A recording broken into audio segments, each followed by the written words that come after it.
Բազմաթիվ օտարերկրյա ուսումնասիրողներ հայոց այբուբենը գլուխգործոց են համարել,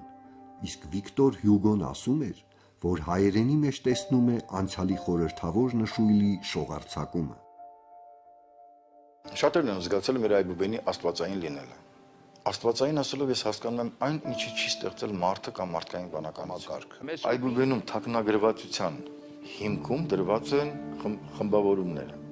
Օրինակ խմբավորման ամենասկիզբնական մեթոդը, ասենք, խմբավորենք ըստ հնչյունների հնչողության։ Ակնհայտ է, որ B, P եւ P հնչյունները զգացողությամբ են հասկանում, որ սա նույն հնչյունի տարատեսակներ են։ Երբ մենք այբուբենը տեղադրեցինք եռանկյան մեջ, մենք ստանում ենք հավասարակողմ եռանկյունի, որը ունի 7 միավոր կողմեր։ Ծ, C, C։ Միացնում ենք այդ կետերը իրար, մենք ստանում ենք հավասարակողմ եռանկյունի, որի կողմը հավասար է արմատ 7 միավորի։ Որպես մակերեսի միավոր վերցնենք 1 եռանկյունին, որը մենք ունենք սկիզբը, A, B, G եռանկյունին,